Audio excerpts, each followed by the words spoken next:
Hola, bienvenidos a un programa más de Razones de la Democracia. En el recorrido que hemos realizado hasta ahora, hemos analizado algunas temáticas que nos permiten identificar tanto a la democracia como al autoritarismo, tanto a la derecha como a la izquierda. Ahora toca el tema de identificar los valores e ideales que permiten identificar a quienes pueden definirse como los defensores más progresistas de los ideales democráticos. Los demócratas de izquierda son todos aquellos quienes se colocan del lado de estos valores e ideales y que los promueven como baluartes en defensa del sistema democrático. Para explorar esta temática, les invito a que analicemos los conceptos de igualdad, justicia y equidad, de libertad y emancipación, de fraternidad y tolerancia, de solidaridad e inclusión, así como las dimensiones de la laicidad, de la cultura de la legalidad y de la democracia exigente.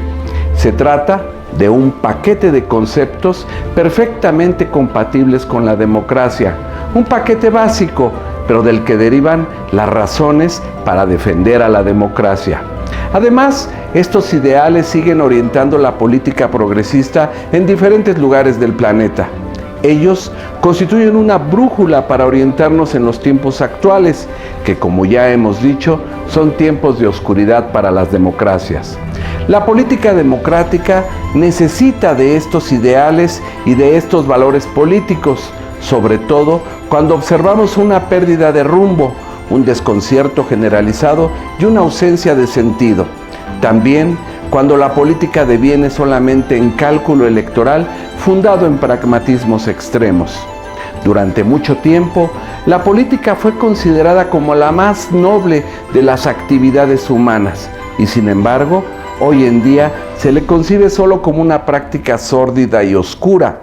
La carencia de ideas, la crisis del pensamiento y el declive de las interpretaciones caracterizan el momento actual. Para intentar abrir el camino, es necesario instrumentar una política de la cultura, fundada en los valores que permiten distinguir y delimitar los diferentes tipos de poder que derivan de la riqueza, del saber y de la fuerza. Es una obligación del pensamiento libre contribuir al desarrollo y al perfeccionamiento de la democracia.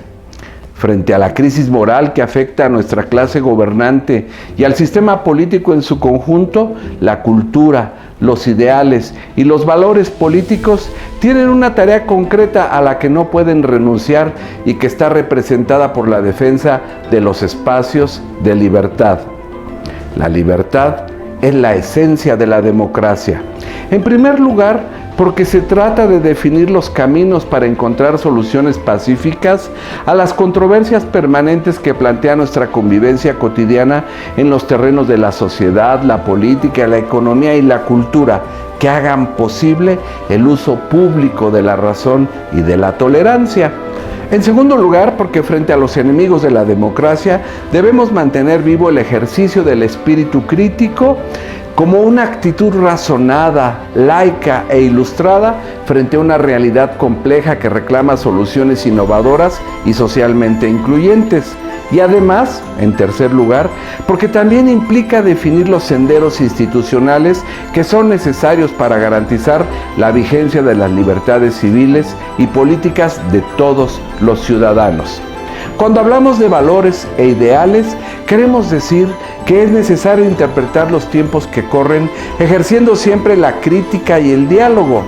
Nuestra misión, en consecuencia, es sembrar dudas y no recoger certezas. Sobre todo a la luz del creciente desafío que representa el populismo para las democracias. Y es que, efectivamente, la democracia ha mostrado ciertas limitaciones para defenderse de sus enemigos. En muchos lugares, los populistas llegaron al poder por medio de procedimientos democráticos y una vez alcanzado el poder, insisten una y otra vez en limitar y, si es posible, erradicar a las instituciones y a las prácticas democráticas. Por ello, es necesario recomponer a la democracia, fortalecerla para que recupere su institucionalidad y sus equilibrios de poder. Cuando sucede que una sola persona concentra atribuciones ejecutivas, legislativas y judiciales, estamos sin duda ante un abuso de poder. Por ello, para defender a la democracia es necesario reconocer que existe también un malestar en contra de la democracia. No se trata solo de una impugnación de sus presupuestos lógicos o de la deslegitimación de sus valores políticos. La referencia específica es a un creciente malestar ciudadano que se manifiesta en contra de una democracia que ha resultado deficitaria respecto a los requerimientos de la población. Además de que arrastra grandes paradojas, insuficiencias y no pocas contradicciones. Se trata de un descontento social hacia nuestra democracia formal, culpable de haber generado y haber permitido la llegada al poder de una clase política ineficiente y antidemocrática que ha sido incapaz de mantener las promesas de nuevos y más amplios derechos ciudadanos que permitan estar a la altura de los objetivos que postula nuestro orden político de igual libertad, iguales derechos e igual dignidad para todas las personas. Es un descontento ciudadano que expresa la creciente distancia entre los nobles ideales de la política y nuestra cruda realidad social. Es necesario, por lo tanto, reconocer la necesidad que tiene la democracia de reformarse siempre en un sentido que favorezca a los ciudadanos.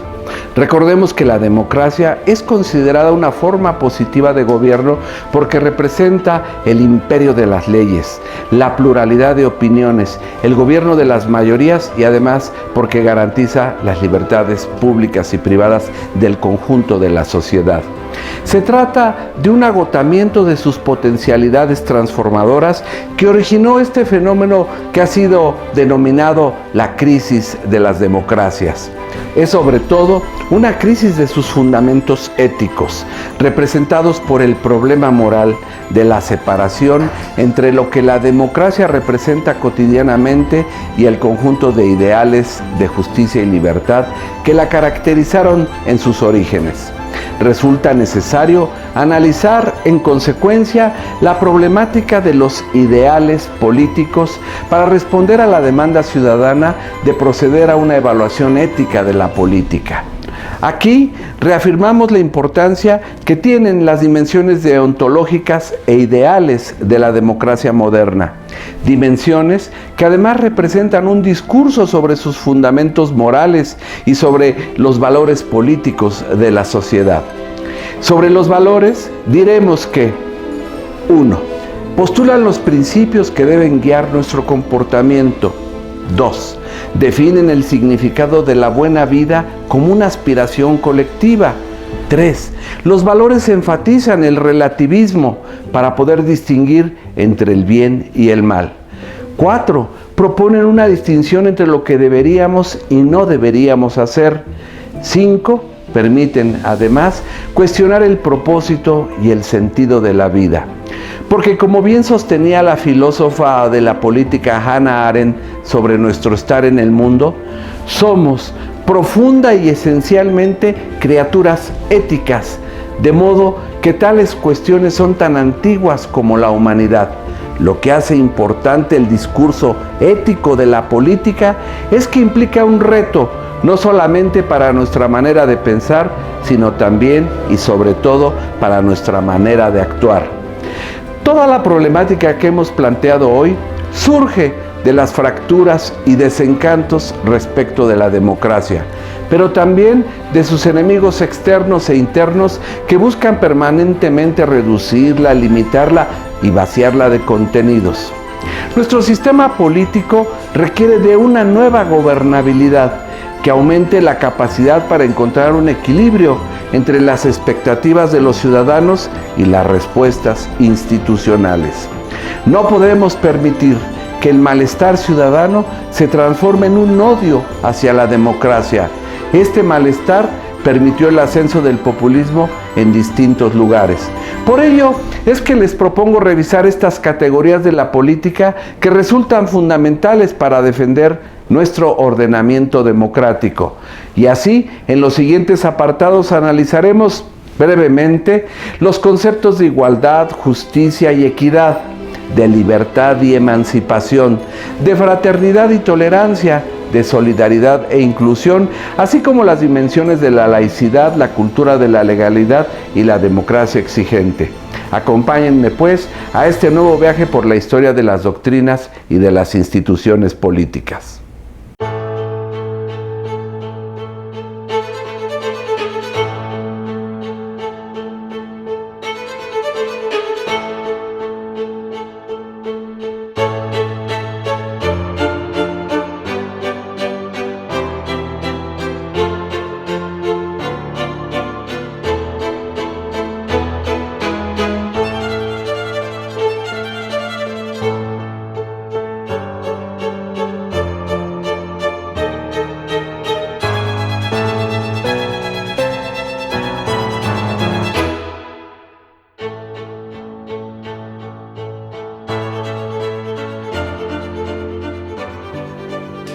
Pues bien, vamos a dar inicio a nuestro análisis el día de hoy sobre los ideales que identifican a la concepción más progresista de la política, y lo haremos reflexionando sobre el concepto de la igualdad.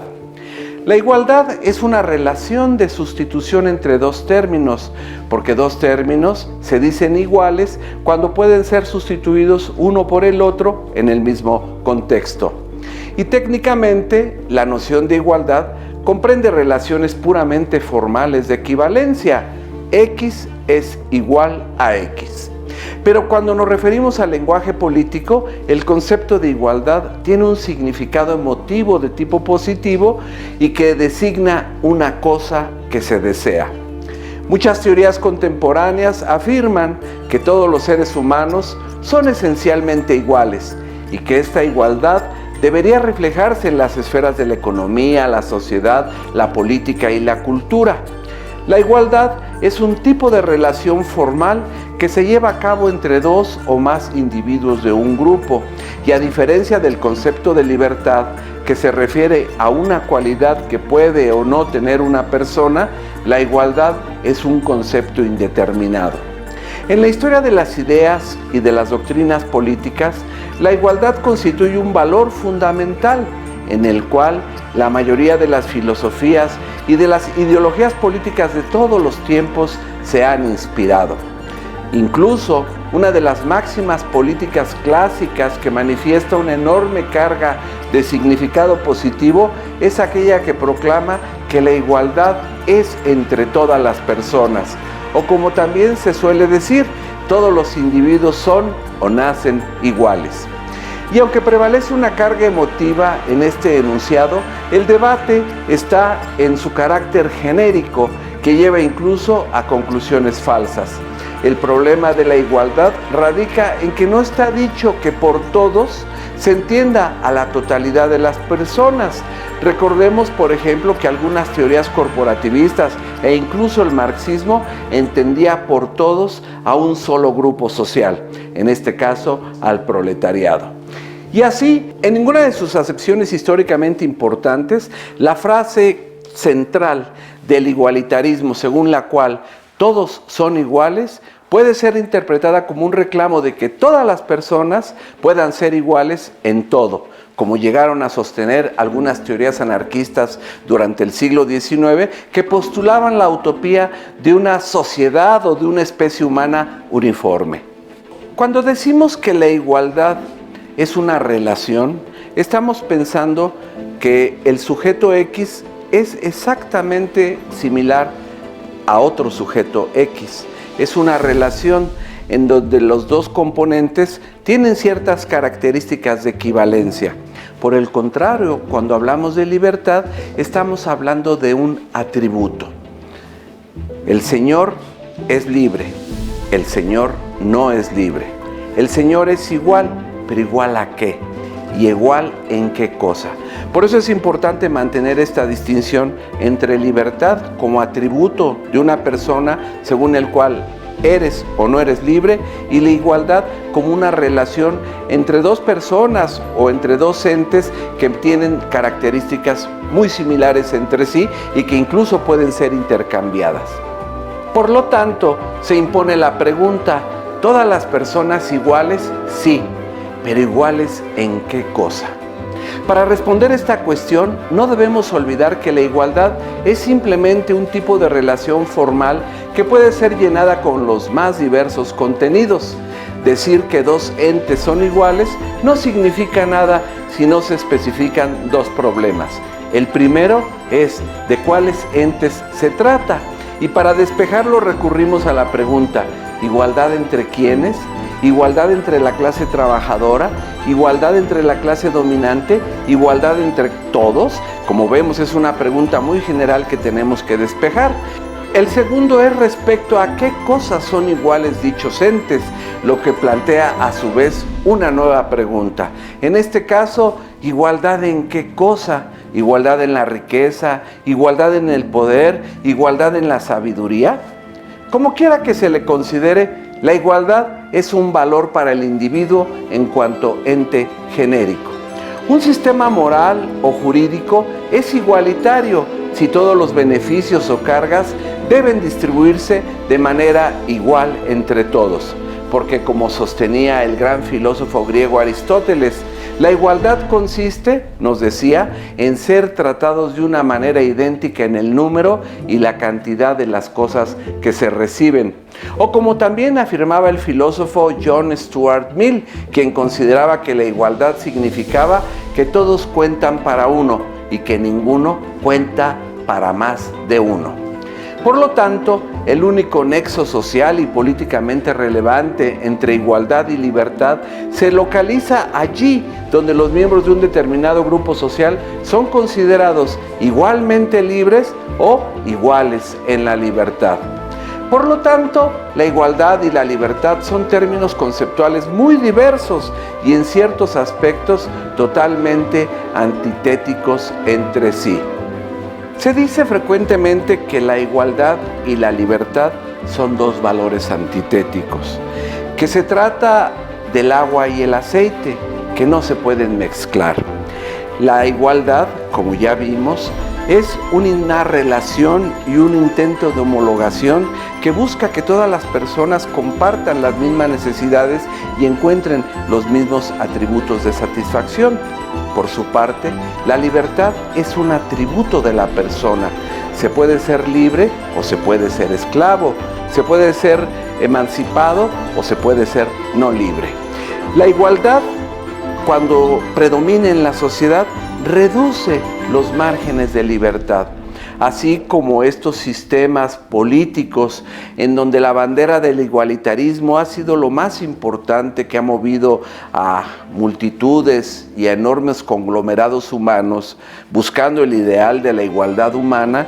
Hemos encontrado que muy frecuentemente se termina con la construcción de sistemas poco libertarios y muy autoritarios, porque la idea de fomentar la igualdad reduce la libertad y por el contrario, cuando fomentamos la libertad, el espíritu libre florece y en esa misma medida se reducen los márgenes de la igualdad.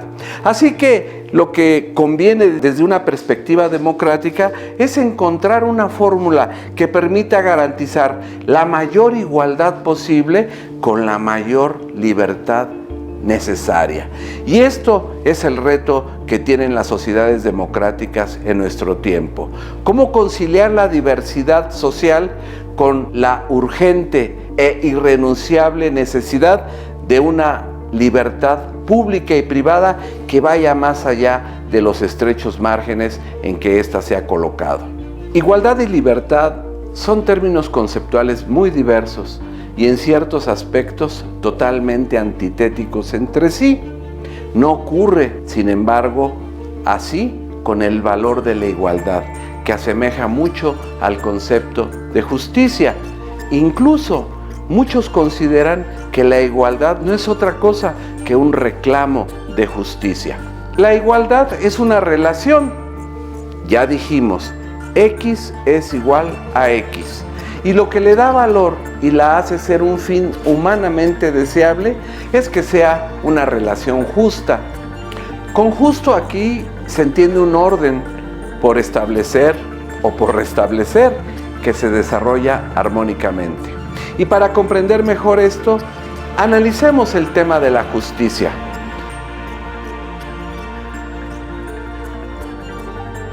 Los dos significados clásicos del concepto justicia son: el primero, la justicia como legalidad. Cuando decimos una acción es justa si se desarrolla conforme a las leyes. El segundo es la justicia como igualdad. Cuando decimos una acción, un individuo, una ley es justa cuando se instaura una relación de igualdad. La justicia es orden, equilibrio o concordia entre las partes de un todo. Y desde sus más antiguas representaciones, la justicia es considerada una virtud o un principio que preside un ordenamiento armónico. Tanto la filosofía jurídica como la filosofía política se han ocupado del tema de la justicia.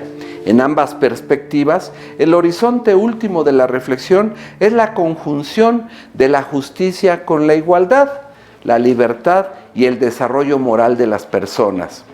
Sin embargo, es necesaria una nueva teoría de la justicia articulada con el tema de los derechos humanos. La justicia es un ideal a perseguir en la medida en que los derechos humanos son esenciales para nuestra vida asociada, así como uno de los principales indicadores del progreso histórico y de la legitimidad de los sistemas políticos. La justicia es un valor progresista y también tiene en el lenguaje político un significado positivo, al igual que la libertad y al igual que la igualdad. La injusticia, en contrapartida, aparece cuando se alteran las relaciones de igualdad y cuando se rompe el principio de legalidad. Las injusticias derivan entonces de las desigualdades económicas, sociales, políticas y culturales que prevalecen en una determinada sociedad. Y para combatir el abanico de desigualdades que caracteriza a las sociedades de nuestro tiempo, necesitamos primero comprender el problema de las diferentes interpretaciones teóricas de la justicia, y para ello recurriremos a lo que se conoce con el título de teorías de la justicia. Estas teorías se formulan cuando aparece una pregunta inquietante: ¿cómo se construye una sociedad justa? Y esta pregunta ha encontrado una variedad muy grande de respuestas a lo largo del tiempo. Durante siglos se mantuvo vigente y sin grandes desarrollos el concepto de justicia tal y como originalmente lo planteó Aristóteles. Primero, la justicia como legalidad, es decir, cuando una acción se lleva a cabo conforme a las leyes. Y en segundo lugar, la justicia como igualdad, es decir, cuando se configura una acción que establece un trato igualitario.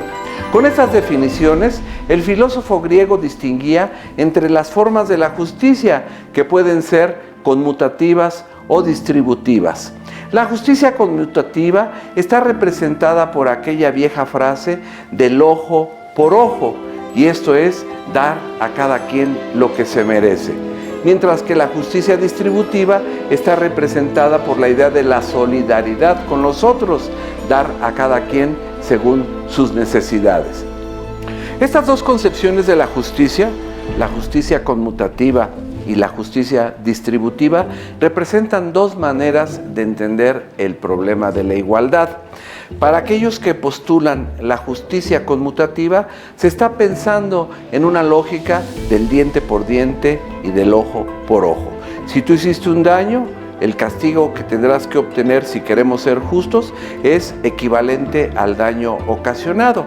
Por su parte, la justicia distributiva buscará que una situación considerada injusta en sus orígenes pueda revertirse, encontrando los esquemas de solidaridad al interior de la sociedad.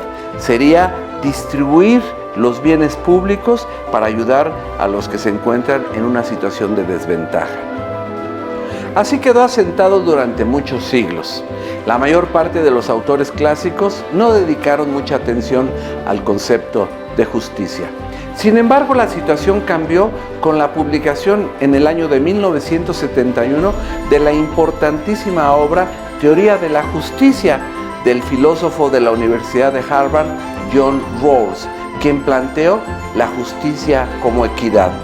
Su teoría de la justicia considera que los principios de la justicia, que son objeto de un acuerdo entre personas racionales, libres e iguales en una situación contractual justa, pueden contar con una validez universal e incondicional. Por lo tanto, sostiene el profesor Rawls, el sentido de la justicia es la capacidad moral que tenemos para juzgar a las cosas como justas, apoyar esos juicios en razones y actuar de acuerdo con ellos, deseando que otros actúen de igual modo.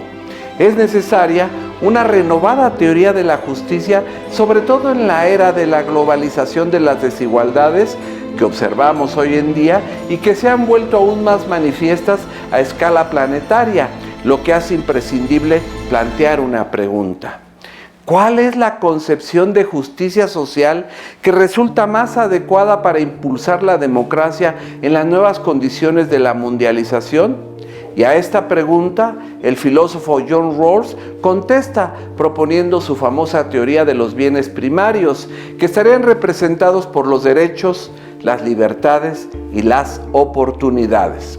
Esta teoría sostiene que toda persona debe tener un igual derecho al más extenso sistema de libertades básicas iguales y que sea además compatible con un sistema similar de libertad para todos. Considera que las desigualdades sociales y económicas deben estar ordenadas de tal forma que ambas estén, por un lado, dirigidas hacia el mayor beneficio del menos aventajado y por el otro, vinculadas a cargos y posiciones abiertas a todos bajo las condiciones de una equitativa igualdad de oportunidades. El mérito de esta interpretación radica en el nuevo énfasis con que dota a la dimensión pública y política de los principios de la justicia. John Rawls no pretende elaborar una concepción de la justicia que sea válida para cualquier tipo de sociedad, independientemente de sus circunstancias históricas y sociales particulares, sino que más bien desea imaginar un modelo de justicia adecuado a las instituciones básicas de una sociedad democrática bajo condiciones modernas.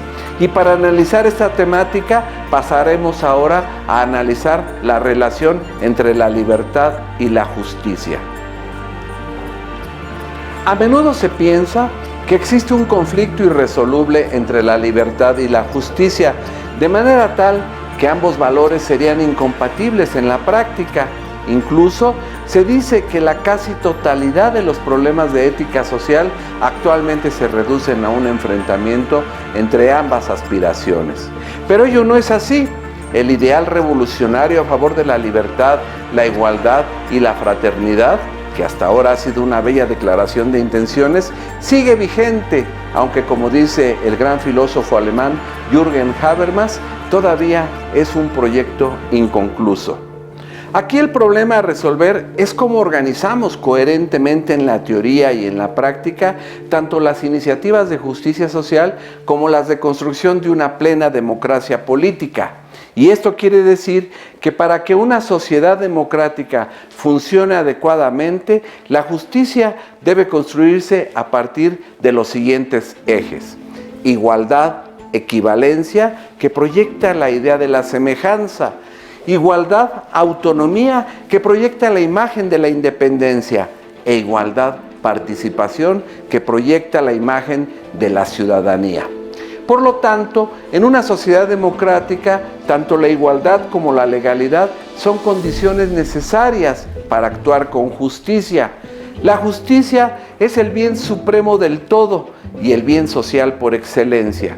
Por ello, continuaremos ahora con el análisis de la justicia social. En cuanto a concepto ideal, la justicia social tiene dos significados correlativos. El primero es la justicia social en cuanto principio normativo fundamental de la vida en común, es decir, como ideal y criterio superior de la acción individual, de las instituciones o del orden fundamental de una comunidad política.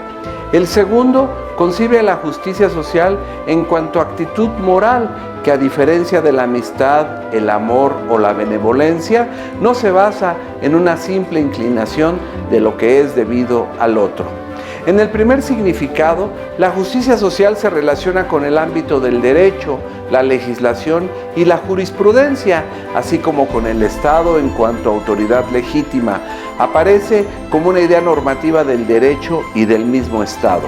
En el segundo significado, la justicia social depende de una característica de la personalidad, según la cual el justo actúa como tal por una convicción y no por el temor de una sanción jurídica o de la reprobación social. Aquí, la justicia se afirma como una virtud humana que busca no perjudicar al otro. La justicia social es la justicia de los ciudadanos, en cuanto es considerada un importante freno a la tendencia de la sociedad política a producir acciones injustas. El núcleo de la representación de la justicia es la idea de la dignidad humana inviolable, de la libertad y de la solidaridad, así como del principio de igualdad entre las personas, en igualdad de condiciones y que deben ser tratadas además del mismo modo. En síntesis, todo trato desigual es injusto y por ello creo que es importante hacer un breve acento en la problemática de la injusticia social.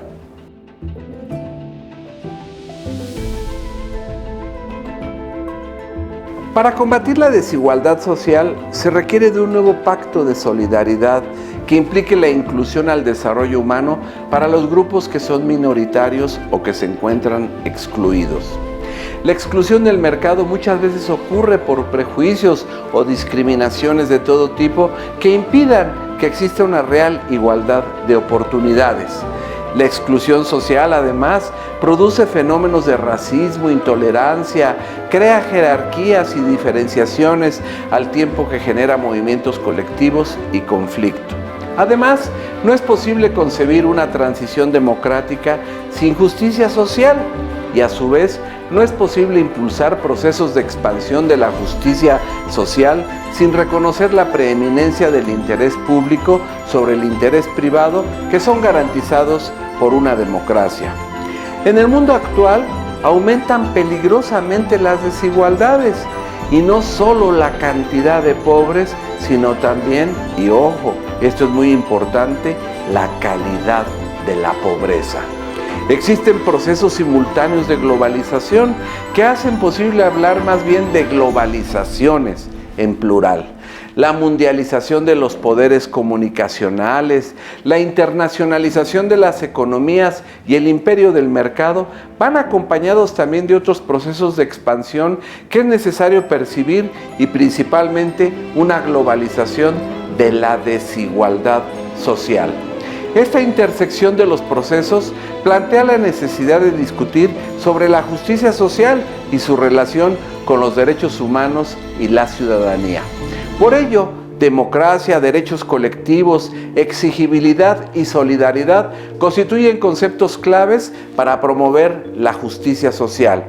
Un nivel de vida adecuado, nutrición suficiente, atención a la salud, educación y trabajo no son solamente metas del desarrollo, sino que son también derechos humanos. Erradicar la pobreza es un imperativo ético, social, político y económico de la humanidad. Por ello, a continuación, reflexionaremos brevemente sobre el valor político de la equidad y sobre la democracia de las oportunidades. Te invito a que continúes con nosotros.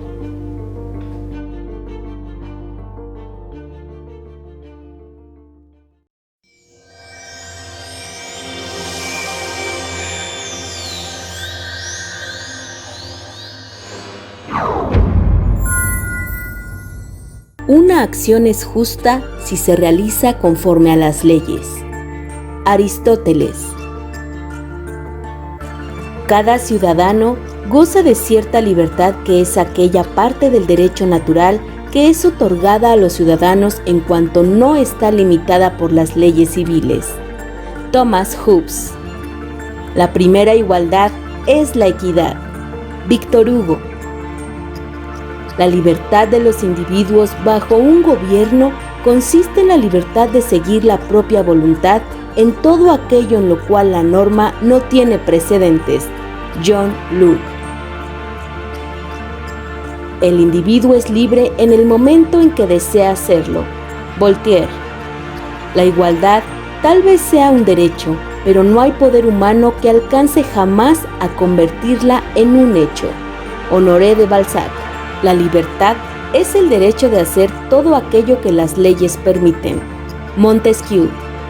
La libertad en el estado civil consiste en que el individuo no obedece a otros sino a sí mismo, porque la obediencia a la ley que nos hemos prescrito es la libertad. Jean-Jacques Rousseau. La libertad es el reconocimiento de la necesidad. Friedrich Engels. Mi libertad externa es la facultad de no obedecer a otras leyes, sino a aquellas a las cuales he podido dar mi aprobación. Immanuel Kant. La igualdad es una necesidad vital del alma humana.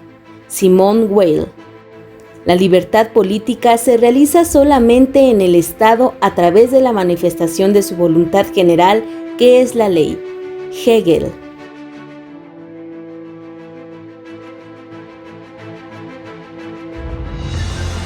Para continuar con el análisis de los valores políticos, nos detendremos brevemente en el ideal de la equidad. La equidad es una cualidad que mueve a dar a cada uno lo que merece. Es la imparcialidad en un trato o en un reparto que implique equiparar. La palabra equidad proviene del latín aequitas, que significa igual. En el mundo griego, la equidad era la virtud de la justicia del caso en concreto. El principio de la equidad, también denominado rectitud, justicia, igualdad, ecuanimidad, imparcialidad, templanza y moderación, consiste en dar a cada uno lo que se merece en función de sus méritos o condiciones de existencia. La equidad proyecta la cualidad de no favorecer en el trato a una persona, perjudicando a otra.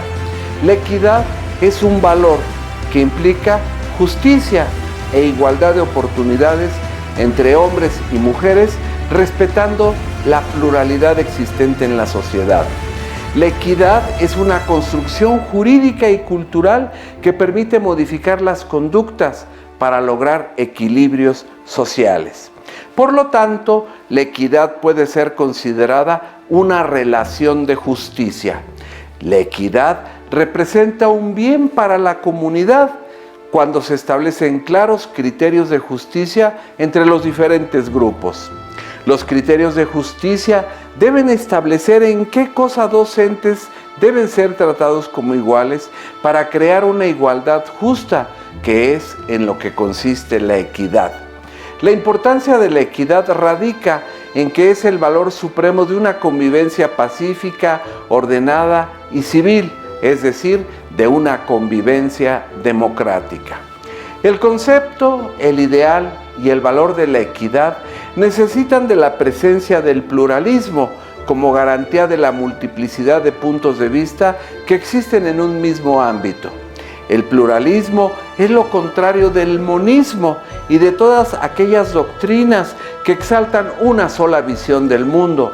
Es la interpretación filosófica que establece como fundamento de toda la realidad un principio único. El monismo es totalizante y unificante y por lo tanto autoritario. El pluralismo, por el contrario, es diversidad y disgregante y por lo tanto es democrático.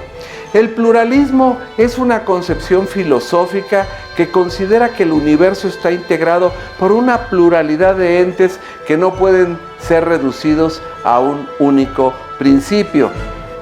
Norberto Bobbio, cuando reflexionaba sobre el pluralismo, solía decir que no vivimos en un universo, sino que vivimos en un pluriverso, en una pluralidad de significados, culturas, convicciones, problemas sociales, políticos, económicos, culturales, que hacen el fundamento de una sociedad democrática. El pluralismo es un sistema económico, también un sistema político, pero su mayor expresión se da cuando se concibe como un sistema cultural. un sistema basado en la tolerancia entre los diferentes puntos de vista que coexisten articulados en torno a un interés común que es el beneficio de la colectividad. El pluralismo es también una concepción política que se manifiesta contra la soberanía plena del Estado y que reivindica los derechos y los intereses de los distintos grupos que no forman parte de la organización estatal. La equidad representa un valor para el individuo en cuanto ente genérico integrante de una colectividad. La garantía de equidad y la cultura de la legalidad son dos condiciones imprescindibles para la estabilidad de los modernos sistemas políticos. La justicia y la legalidad son representativas de relaciones que son equitativas porque se realizan conforme a la norma. Por lo tanto, justo es el individuo que observa las leyes, mientras que justa es una ley que respeta las relaciones de equidad. Aquí es muy importante destacar que mientras la justicia es un ideal, la equidad es un hecho. La justicia es un ideal porque plantea el valor supremo de una sociedad armónica, donde el apego a la ley y a las normas comúnmente establecidas permita que los individuos que forman parte de esa comunidad puedan desplegar sus potencialidades fundándose en la justicia respecto a los demás. La equidad, por el contrario, es un hecho, porque la sociedad pluralista, moderna, llena de conflicto, que es la sociedad democrática y capitalista, produce un tipo de ciudadano que busca competir por obtener mejores posiciones sociales y económicas. El pluralismo es la característica que hace que una persona que está sometida a un esquema de equidad pueda, en los hechos, obtener las ventajas que de otra manera no podría obtener en la sociedad. Por lo tanto, el ideal de la justicia es una aspiración normativa. La justicia debe presidir el ordenamiento social.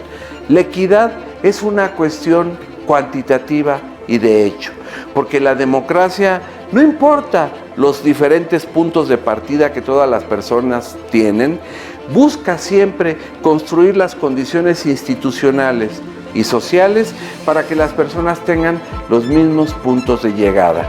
Y esto es lo que conocemos con el nombre de equidad. Por lo tanto, la equidad será un hecho empírico, concreto y verificable, mientras que la igualdad es una aspiración ideal. Por su parte, la inequidad trastoca el principio democrático de tratar igual a los iguales y de modo desigual a los desiguales. Y por si fuera poco, la institucionalidad para garantizar la equidad ha venido a menos en nuestras sociedades, incrementando sus efectos negativos. Por ejemplo, durante los últimos 30 años ha empeorado la situación mundial de la relación entre pobres y ricos, de una manera tal que entre el ingreso global que concentra el 20% de la población mundial más rica en relación con el 20% de la población más pobre, la desigualdad ha crecido significativamente. Si a finales del siglo pasado la proporción era de 30-1, actualmente la relación es de 60-1. Es decir, se ha mantenido una tendencia constante a la concentración de la riqueza por parte de un grupo reducido de la población. La desigualdad mundial es tan pronunciada que incluso algunos autores afirman que vivimos en la sociedad de los 2 tercios. Un tercio que sería el sector más poderoso de nuestras sociedades, con mayores ingresos económicos, mayor poder de decisión y mayor acceso a los bienes colectivos, mientras que 2 tercios de la sociedad viven en el abandono y la exclusión social. Las nuestras son sociedades profundamente desiguales y ahora que observamos la evolución de la pandemia en el planeta, nos damos cuenta que el resultado más profundo que nos arroja es la exhibición de la gran desigualdad social que aún persiste en nuestras sociedades. Este es un tema que los sistemas políticos deben atender, porque no podrá hablarse de una democracia plena mientras se mantengan graves esquemas de injusticia social. La injusticia social crece y se relaciona principalmente con los grupos minoritarios, mujeres, niños, jóvenes o ancianos. Y cada una de estas categorías sociales destaca por sus bajos ingresos y porque a pesar muchas veces de tener empleo, no logran prosperar económicamente. Se encuentran bloqueados en términos de sus aspiraciones sociales y marginados del bienestar. La inequidad representa un desafío a la legalidad constituida, mientras que el incumplimiento de las leyes significa una ruptura del principio de equidad sobre el cual la misma ley se inspira. Sin equidad no hay democracia, y esto nos lleva a la configuración de lo que se conoce también con el nombre de la igualdad de oportunidades. La igualdad de oportunidades políticamente se opone al concepto de justicia social, entendido como igualdad de puntos de partida, para proponer una nueva concepción de la justicia como igualdad en los puntos de llegada. La igualdad de puntos de partida significa que las instituciones del Estado asumen la tarea de imponer artificialmente las condiciones para que todos tengan una igualdad de origen. Pero muchas veces, al obligar a un igualitarismo total, se generan esquemas autoritarios. Por su parte, la igualdad de puntos de llegada va a representar una igualdad de resultados, independientemente del origen social de las personas. Asume que todos somos desiguales por origen étnico, nivel socioeconómico, por nuestras creencias religiosas, por nuestras preferencias sexuales, etc. Y que tanto el Estado como la sociedad deben crear las condiciones para una igualdad no de puntos de partida, sino una igualdad de resultados. El Estado, en consecuencia, debe garantizar la igualdad de oportunidades a través de una arquitectura institucional y decisional que otorgue oportunidades a quien, por sus condiciones, no tiene los mismos puntos de partida. Para garantizar la igualdad de oportunidades, muchas democracias han establecido reglas de distribución que se refieren a la consideración especial que debe tener una cierta clase de personas que necesitan ser tratadas de igual manera, ya sea por sus desventajas físicas, su origen étnico, su género o por cualquier otra característica. Las reglas de distribución están orientadas a establecer iguales puntos de llegada a través de garantías de acceso para las minorías, lo que permite, como afirmó en su momento el gran filósofo inglés Isaiah Berlin, que una regla sea más igualitaria que otras si es que logra asegurar que un número mayor de personas o clases de personas reciban un tratamiento semejante en circunstancias específicas. Por lo tanto, las reglas de distribución se refieren siempre a ciertos beneficios o cargas que hay que distribuir entre ciertas personas, lo cual es muy importante cuando se analiza la desigualdad social. Cada ciudadano tiene derecho a tener las mismas oportunidades que el resto de la sociedad, así como tiene derecho al voto para elegir a sus autoridades, así también tiene el derecho a tener derechos. Es decir, el derecho a tener oportunidades, titularidades y garantías. La cuestión social en el régimen democrático plantea el problema de si los derechos deben o no ser tutelados.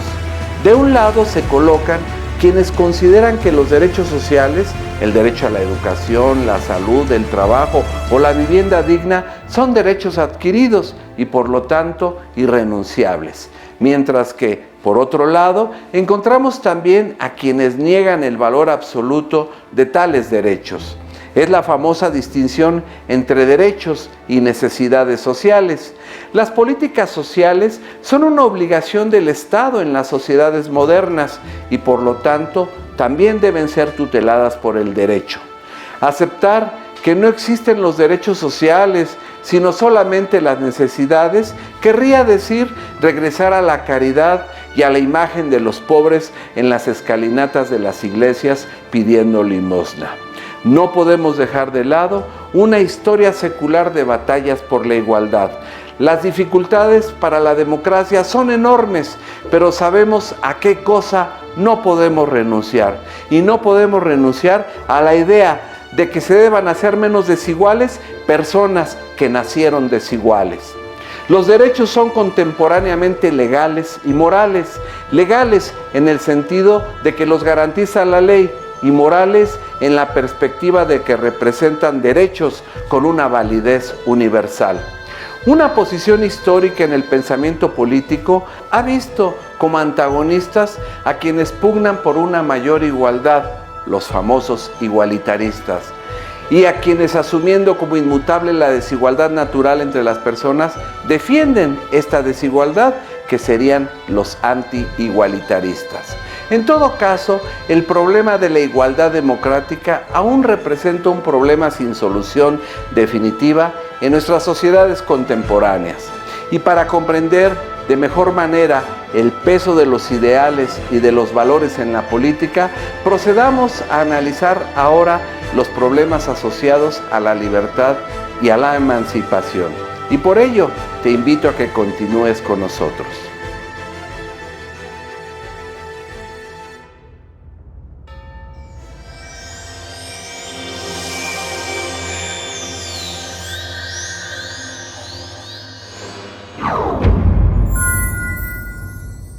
Todos los individuos nacen iguales, pero es la última vez que lo son. Abraham Lincoln. No hay barrera, cerradura ni cerrojo que puedas imponer a la libertad de mi mente. Virginia Woolf. La igualdad es el alma de la libertad. Frances Wright. La libertad no es digna de tener si no incluye la libertad de cometer errores. Mahatma Gandhi. La extensión de los derechos de la mujer es el principio básico de todo progreso social. Charles Fourier. Si no hay café para todos, no habrá para nadie. Ernesto Che Guevara. La libertad y la justicia no pueden ser divididas según nuestros intereses políticos. Coretta Scott King. El problema de la mujer siempre ha sido un problema de hombres. Simone de Beauvoir. Donde la igualdad no se discute, allí también hay subordinación. George Bernard Shaw. El privilegio es el mayor enemigo del derecho. Marie von Evner. Nadie te puede dar libertad.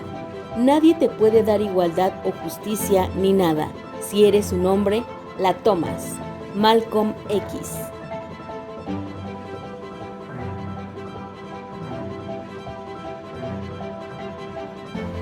Pues bien, continuemos con nuestro análisis sobre los ideales y valores que identifican a la concepción progresista de la política con los temas de la libertad y la emancipación.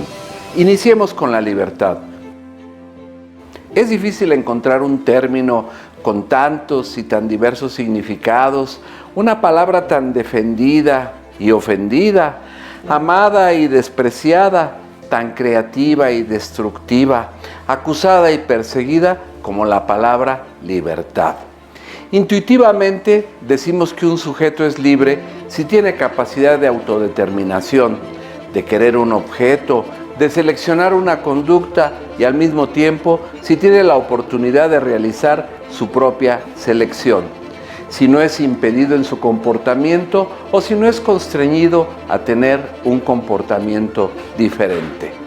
Norberto Bobbio, el gran filósofo de la política, solía decir que la libertad es como la sal. Quería decir que la libertad es necesaria en todas las mesas. Una mesa sin sal es anuncio de una comida insípida. Pero cuidado, sostenía el profesor, con poner sal y nada más. Ninguna persona puede alimentarse solamente con sal y nada adicional. Por ello, es que la libertad es un componente muy importante de nuestras sociedades. Decir que la libertad es como la sal en la mesa es tan importante como sostener que la democracia sin libertad simplemente no existe. Soy libre de hacer una cosa determinada a condición de que nadie me impida hacerla, o me castigue por haberla hecho, o me imponga la necesidad o la obligación de hacerla. Se ha dicho con razón que la historia de la humanidad sigue siendo la historia de la lucha por las libertades, tanto de los individuos como de las naciones. La constante lucha por romper las ataduras, resistir las agresiones y al mismo tiempo conquistar los medios para elegir y realizar el proyecto propio de nuestra vida. En el forcejeo de las tensiones políticas y privadas, cuando los poderes en pugna han estado más o menos nivelados, la libertad ha ganado terreno, pero cuando los contendientes han sido muy desiguales, la libertad y la autonomía de los débiles siempre ha salido perdiendo. Por ello, para que la libertad se convierta en un principio de la democracia, debe, primero, separarse de la anarquía, es decir, del reino pleno de la libertad total, en donde no existe autoridad alguna y donde cada quien es libre de hacer lo que quiera. Y en segundo lugar, asociarse en la medida de lo posible a la igualdad y a la equidad para corregir esas distorsiones que generan una libertad sin justicia social. La libertad, por lo tanto, representa aquella situación en la cual un sujeto tiene la posibilidad de actuar sin ser impedido o de no actuar sin ser obligado por otros sujetos. Consecuentemente, la libertad es ausencia de impedimento y por lo tanto la posibilidad de hacer, o la ausencia de obligación y por lo tanto la posibilidad de no hacer. Recordemos que todas las libertades civiles representan el resultado de una lucha contra impedimentos y obligaciones precedentes. Políticamente, la libertad consiste en el hacer o en el no hacer todo aquello que las leyes permiten o que no prohíben. Sobre la libertad, diversos autores han intentado definiciones. Por ejemplo, el gran Aristóteles consideraba la libertad como el máximo grado de felicidad alcanzable porque no depende de lo otro. Thomas Hobbes, por su parte, en su obra De Cive, sostiene que cada ciudadano goza de una cierta libertad, entendiendo por libertad aquella parte del derecho natural que es otorgada a los ciudadanos en cuanto no está limitada por las leyes civiles. ¿Y qué decir del filósofo John Locke, quien en su obra Segundo Tratado sobre el Gobierno Civil afirmó: la libertad de los individuos bajo un gobierno consiste en la libertad de seguir la propia voluntad en todo aquello en lo cual la norma no tiene precedentes? O Montesquieu, quien en su obra El espíritu de las leyes sostiene: la libertad es el derecho de hacer todo aquello que las leyes permiten. Por su parte, el gran escritor alemán Goethe afirmaba en su obra Memorias de un joven escritor que la palabra libertad suena tan bellamente que no podemos prescindir de ella, aunque no fuera más que un error. O Jean-François Revel, en su obra El conocimiento inútil, escribió que debemos desconfiar de quienes pretenden definir la libertad, pues por lo general detrás de cada definición propuesta acecha siempre el designio por suprimirla. Y es cierto, la experiencia de la libertad, como la experiencia del amor, es más rica que las fórmulas que quieren expresarla. Al mismo tiempo que definirla es extremadamente difícil, nada es más fácil que identificarla, saber cuando está presente o ausente, si es genuina o un simulacro, si gozamos de ella o si nos las han arrebatado. En cierto sentido, la lucha por la libertad consiste en evitar lo que parece inevitable y en repeler las invasiones al campo de la autonomía individual. Otra importante distinción conceptual íntimamente relacionada con el tránsito de la mera potencialidad al acto de la libertad es aquella de las libertades negativa y positiva, también llamadas libertad y autonomía. Es importante explicitar esta distinción porque la práctica de la libertad tiene como singular e inevitable escenario la realidad de un mundo que disputa por el poder, siendo los actores permanentes el individuo que lucha por ensanchar su autonomía y los grupos de poder que tratan de extender su dominio invadiendo la autonomía individual.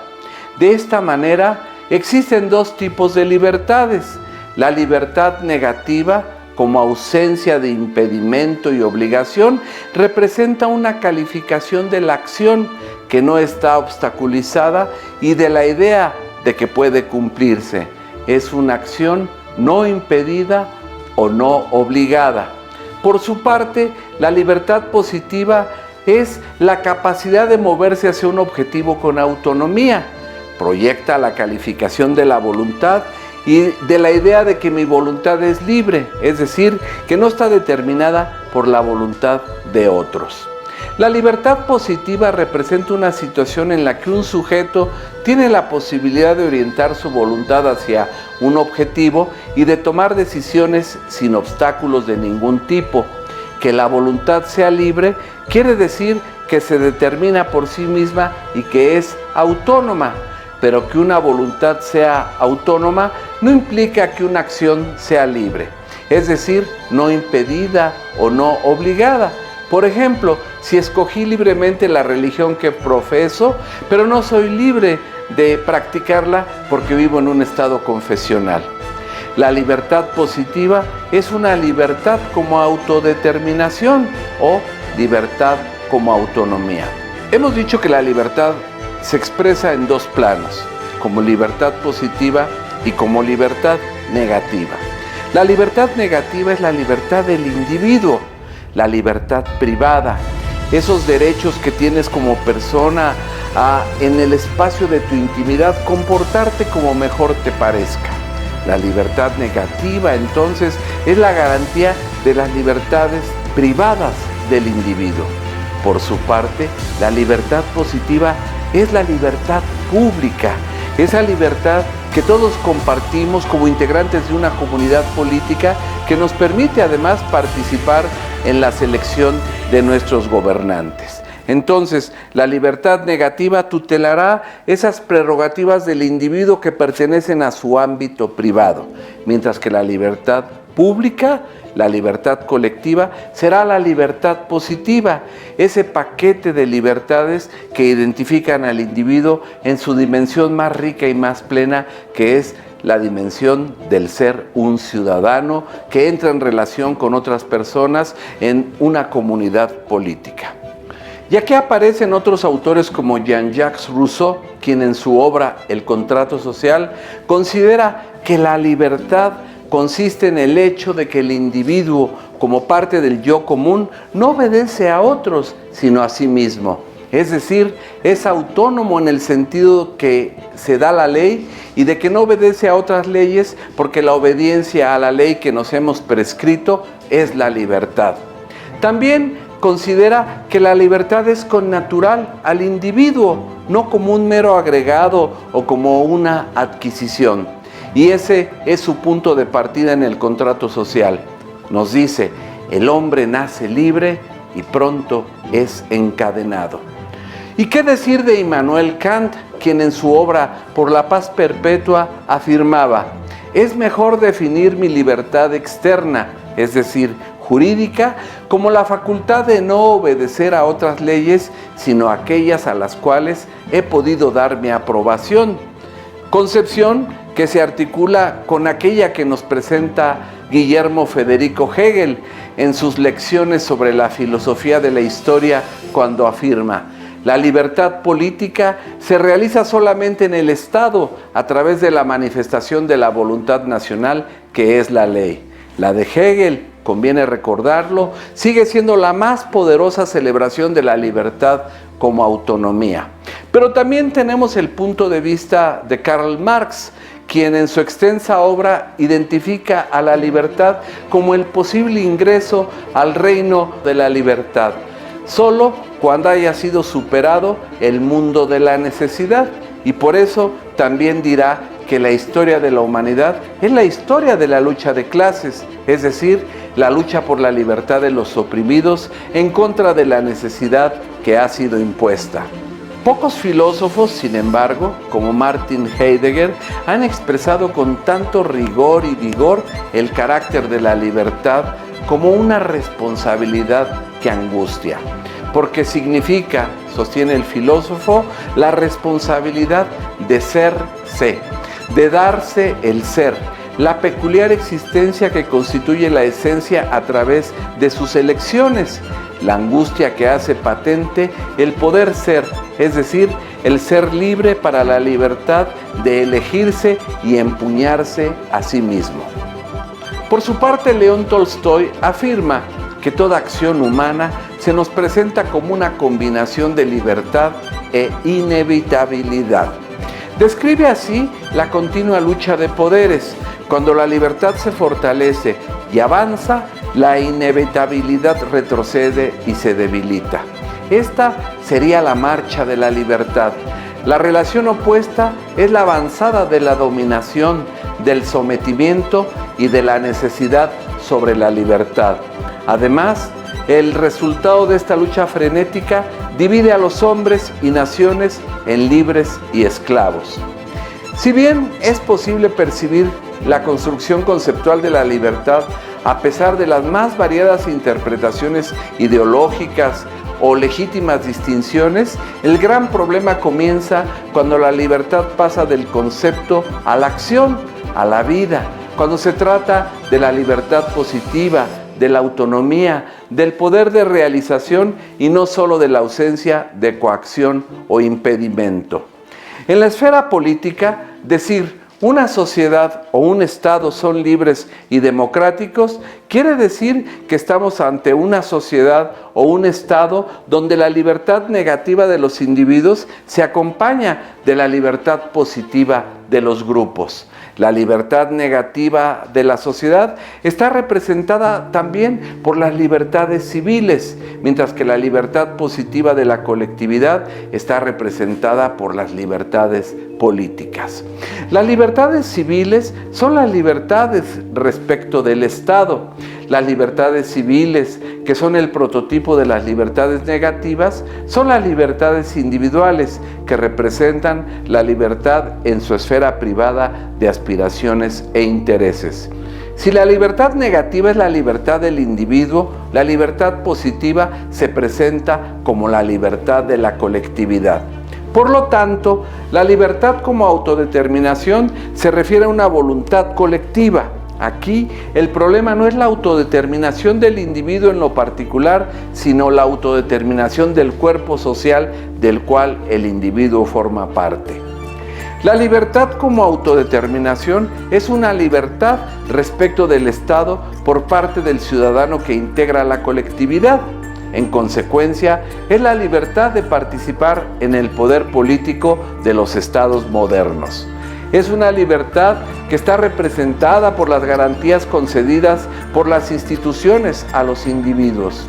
Y si las libertades civiles son una condición necesaria para el ejercicio de las libertades políticas, entonces la libertad política es una condición necesaria para conquistar primero y para conservar después a las libertades civiles.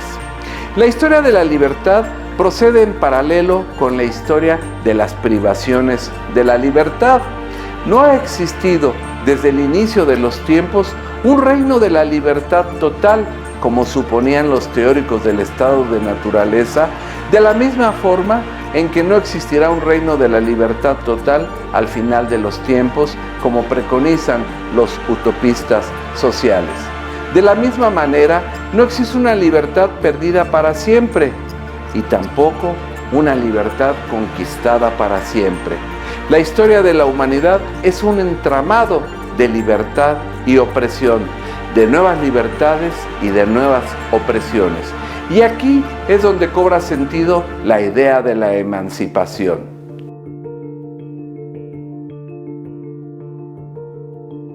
El concepto de emancipación proviene del latín emancipare, que significa alejamiento. Cuando surge la opresión, se desarrolla instintivamente la emancipación como la liberación respecto de un poder, una autoridad, una tutela o cualquier otro tipo de subordinación o dependencia. Existe una emancipación mental típica de la ignorancia y del fanatismo que se relaciona con el famoso sapere aude de Immanuel Kant, según el cual es necesario tener el coraje de pensar con nuestra propia cabeza. Es la liberación de las ataduras que produce el pensamiento servil y dogmático.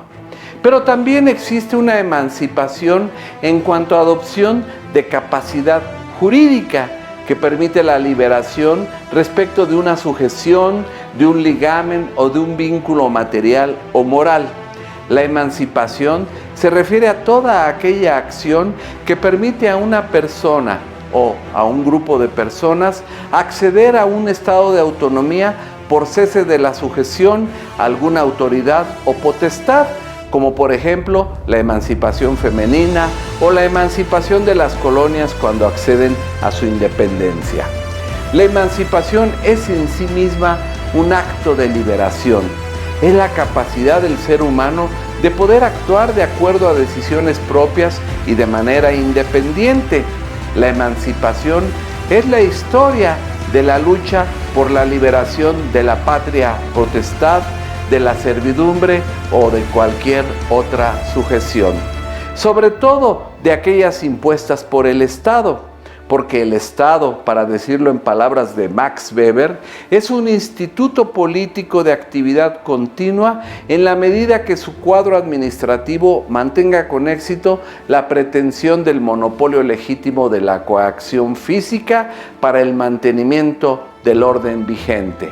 El Estado, en consecuencia, es una máquina organizada para la ejecución de decisiones políticas y para la imposición del orden legal, porque la nueva libertad positiva, es decir, la libertad de los ciudadanos, debe coincidir con la deliberación pública y la deliberación política. Por lo tanto, la emancipación y la autonomía se articulan con la democracia deliberativa que promueve el diálogo y el debate para el fortalecimiento de la autodeterminación de los ciudadanos. La democracia deliberativa designa un modelo normativo, un conjunto de valores e ideales y al mismo tiempo un procedimiento colectivo, es decir, un conjunto de prácticas e instituciones para la toma de decisiones políticas basado en el principio de la deliberación, lo que implica la argumentación y la discusión pública. La deliberación pública se articula con la libertad, la emancipación y con la equidad, porque es un procedimiento que obliga a tomar en consideración los intereses ajenos. Es posible entonces identificar importantes destellos de la participación deliberativa a lo largo de la historia del pensamiento político. Fue Aristóteles quien por primera vez defendió el valor del proceso en el cual los ciudadanos de la polis discuten públicamente sobre los asuntos comunes. Deliberar quiere decir, según Juan Jacobo Rousseau, introducir la idea del bien común y de la voluntad general en la base de la sociedad política. Por su parte, John Stuart Mill, al analizar las dimensiones de la libertad, propone la conjugación de los conceptos de democracia y deliberación. Aquí podríamos agregar las reflexiones de Hannah Arendt relativas al espacio público y la ciudadanía. Recordemos que la filósofa alemana de origen judío y radicada en los Estados Unidos sostiene que son tres las características de la política. En primer lugar, su carácter artificial, donde el individuo no se presenta como un animal político, es lo contrario al zoon politikon aristotélico. En segundo lugar, su calidad espacial, donde la política se presenta como libertad e igualdad entre las personas que alcanza su plenitud en el espacio público. Y finalmente, la distinción entre los intereses públicos y los intereses privados. Y de tal distinción va a derivar una determinada modalidad de democracia, de ciudadanía y también de libertad. Sin embargo, ha sido el filósofo alemán Jürgen Habermas quien mejor ha desarrollado el vínculo entre emancipación, autonomía y deliberación democrática. Habermas considera que la fuente esencial de la legitimidad es el juicio colectivo del pueblo, el cual no es la expresión de una voluntad absoluta, sino de una situación discursiva ideal en la que los actores se han emancipado y son iguales porque poseen independencia, competencia y conocimientos motivados por el deseo de comprensión recíproca, y donde los actores son influenciados por la fuerza del mejor argumento. El modelo de la democracia deliberativa entonces va a permitir validar las diferentes alternativas para la promoción del bienestar colectivo.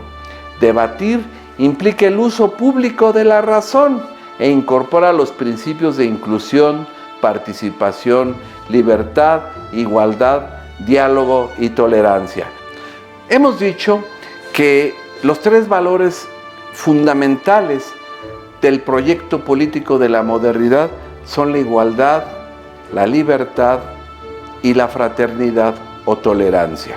Hemos ya analizado las distintas dimensiones de la igualdad. Hemos visto los diferentes aspectos de la libertad.